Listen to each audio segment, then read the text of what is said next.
Dzień dobry, ja nazywam się Maciej Dąbrowski. Jestem tu dzisiaj po to, żeby pokazać Państwu, w jaki sposób zainstalować zestaw DWP 1010 KT.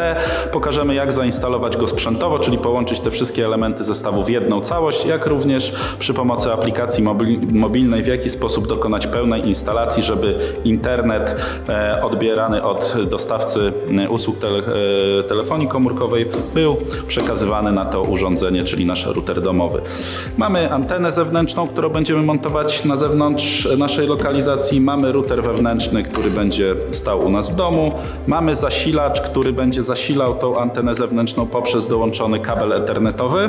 Kabel jest 10-metrowy. Jeśli jest dla Państwa za krótki, można ten kabel sobie wymienić na jakiś dłuższy, żeby sięgnąć do anteny.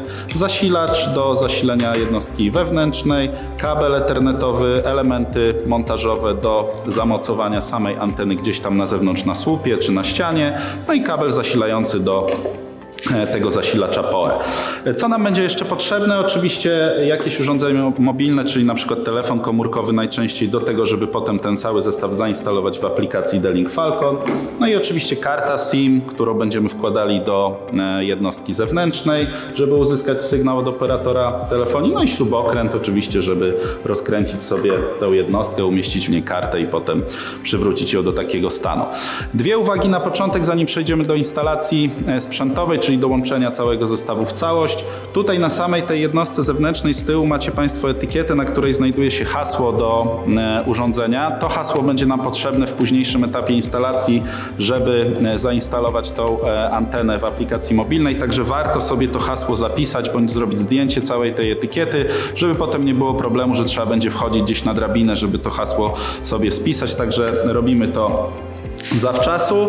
No i druga uwaga, jeśli macie Państwo lokalizację, w której jest sygnał internetowy gdzieś, gdzie instalujecie, gdzie będziecie to łączyć w całość, to warto sobie to połączyć sprzętowo, wszystko podłączyć tak, jak zaraz Państwu pokażemy i zobaczyć, czy prądowo to działa, czy zaświecą nam się te diody, które powinny się zaświecić. Ja o nich za chwilkę też powiem na etapie instalacji, a dopiero potem zainstalować już samą jednostkę zewnętrzną gdzieś w docelowej lokalizacji, na maszcie, na ścianie, czy tam gdzieś na jakimś słupie, żeby zawczasu sprawdzić, czy to wszystko działa, żeby potem nie było potrzeby wchodzenia gdzieś na drabinę i tego ściągania. Także zabieramy się zaraz do instalacji. Pierwszy etap, tak jak powiedziałem, połączymy sobie to wszystko w całość. Pokażemy Państwu, jak zestaw powinien wyglądać po całym połączeniu, a potem przejdziemy sobie do instalacji już samego zestawu w aplikacji mobilnej przez nasz telefon.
Przygotowany i połączony zestaw jest gotowy do instalacji w aplikacji mobilnej D-Link Falcon z użyciem naszego smartfona. Przejdźmy zatem do instalacji.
Jesteśmy po udanej instalacji zarówno sprzętowej, jak i programowej z wykorzystaniem aplikacji D-Link Falcon. Od teraz nasze urządzenia są już widoczne na liście urządzeń na naszym koncie w aplikacji D-Link Falcon. Możemy w nie wchodzić klikając odpowiednią ikonę urządzenia. Możemy wchodzić zarówno do urządzenia zewnętrznego, jak i do jednostki wewnętrznej. Na początku proponuję wejść sobie w ikonę jednostki zewnętrznej, następnie przejść do zakładki Informacja o sygnale sieci komórkowej i tam możemy sprawdzić, jaki poziom i jakość sygnału nasza jednostka zewnętrzna otrzymuje z nadajnika, z którym jest połączona. Ułatwi nam to ewentualne dopasowanie optymalnej pozycji względem nadajnika.